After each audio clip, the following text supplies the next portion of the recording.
In the early 1990s, Seattle became the center of a musical earthquake. Nirvana, Pearl Jam, Soundgarden, and Alice in Chains were suddenly grouped under one powerful label, grunge. But Alice in Chains always sounded a little different. Their music carried the weight of heavy metal, the atmosphere of doom, and vocal harmonies that felt both beautiful and haunted. They were not just another band from a booming scene. They created a sound that seemed to stare directly into pain, addiction, alienation, and survival. Their songs could be crushingly heavy, but also strangely melodic. That contrast became their signature. To understand Alice in Chains, you have to look beyond the category they were placed in. Their story is about friendship, ambition, darkness, loss, reinvention, and one of the most recognizable sounds in modern rock. Alice in Chains formed in Seattle in 1987, built around guitarist Jerry Cantrell, drummer Sean Kinney, bassist Mike Starr, and vocalist Lane Staley. The name came from Staley's earlier band, Alice in Chains, a glam-influenced project whose name mixed shock value with dark humor. But the new band soon moved into heavier and more serious territory.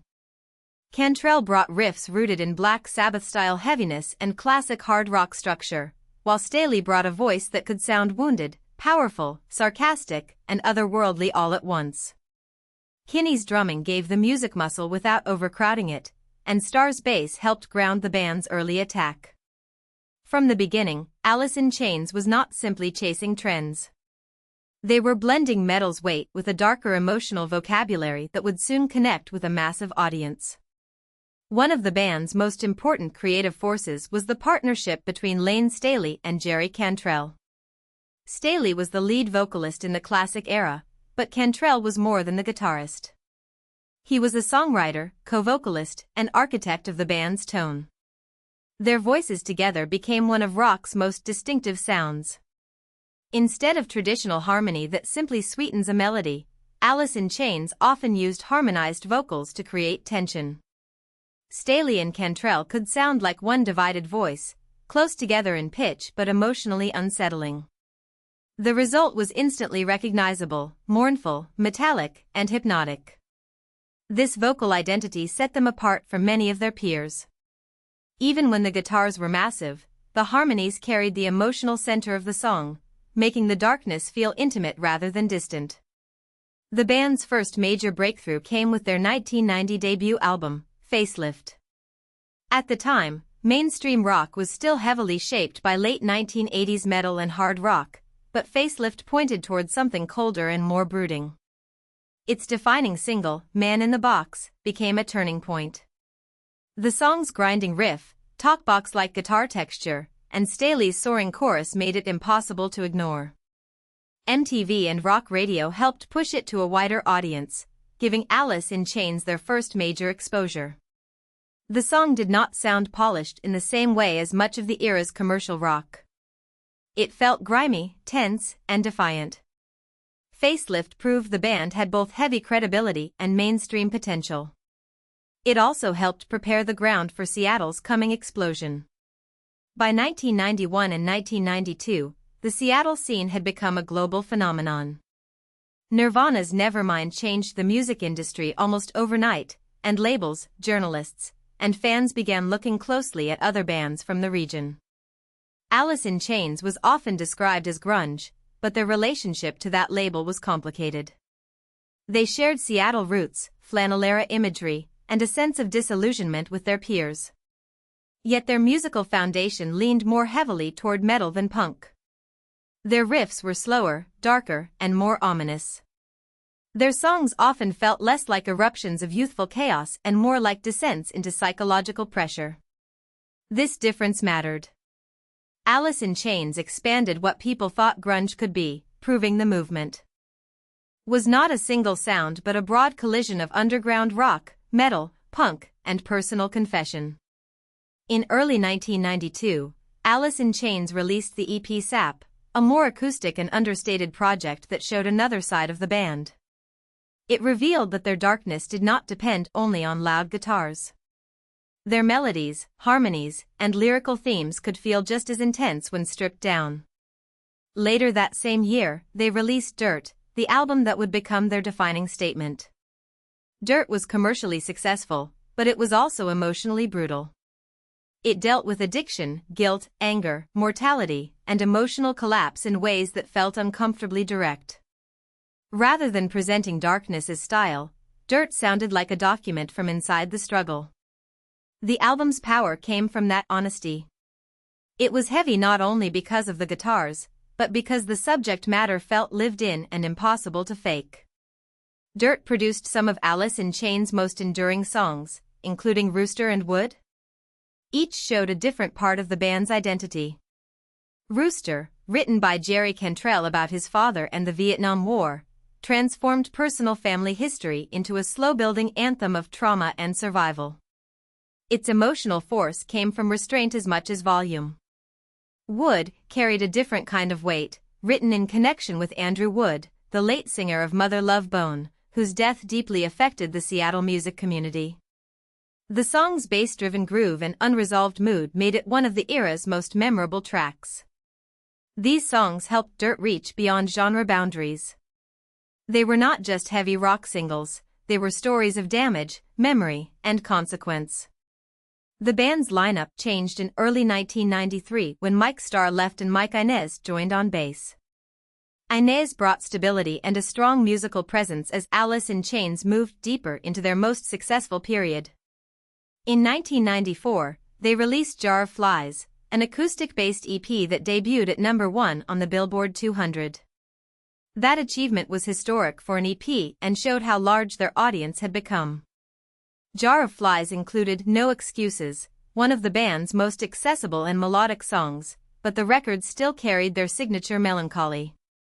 It proved Alice in Chains could be quiet without becoming soft. The acoustic textures gave their harmonies more room to breathe, and the emotional unease remained. Their heaviness was no longer just about distortion, it was embedded in mood.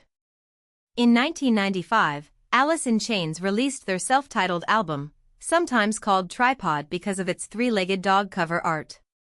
It also reached #1 on the Billboard 200, confirming that the band remained a major commercial force. Songs like Grind and Heaven Beside You became radio hits, but the album had a weary, claustrophobic tone. It sounded like a band still capable of greatness, yet surrounded by pressure and uncertainty. Lane Staley's struggles with substance abuse were becoming increasingly visible, and live activity became limited. The music reflected that sense of paralysis. It was not a triumphant rock star album. It felt more like a transmission from a difficult place, full of resignation, bitterness, and flashes of beauty. That tension made it compelling, but also painfully revealing. From 1996 onward, Alice in Chains entered a long period of inactivity.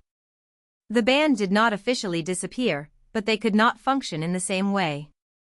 Staley's addiction and declining health made touring and recording extremely difficult.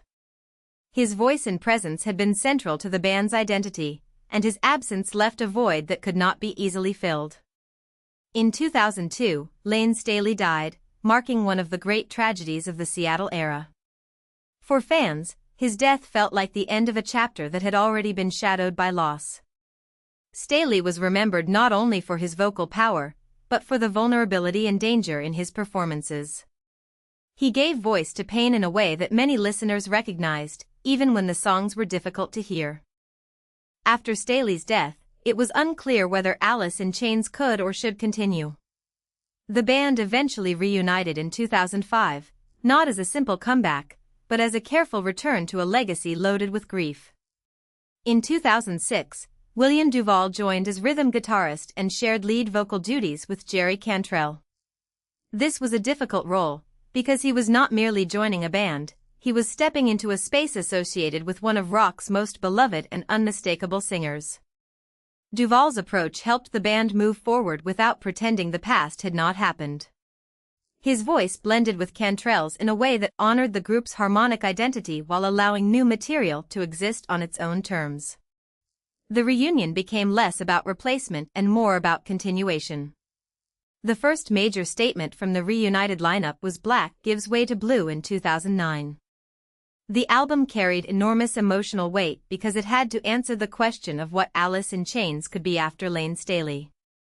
Its title track, featuring Elton John on piano, served as a farewell to Staley and a bridge into the band's next era. The group followed with The Devil Put Dinosaurs Here in 2013 and Rainier Fog in 2018.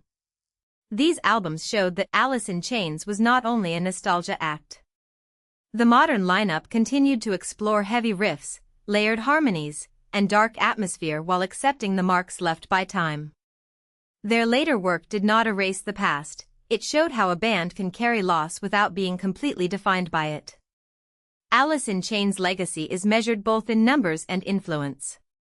In the United States, they have sold over 30 million RIAA-certified records. They have placed 18 songs in the top 10 of Billboard's mainstream rock tracks chart, earned 5 #1 hits, and received 11 Grammy Award nominations.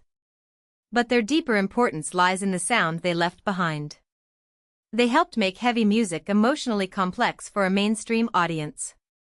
They proved that harmonies could be as haunting as riffs, and that darkness in rock could be both commercially powerful and artistically serious. Ranked among the great hard rock and live bands by major music outlets, Alice in Chains remains a singular force, born from Seattle, rooted in metal, shaped by tragedy, and remembered for turning pain into unforgettable sound. If you found this helpful, please like this video and subscribe for more explainers.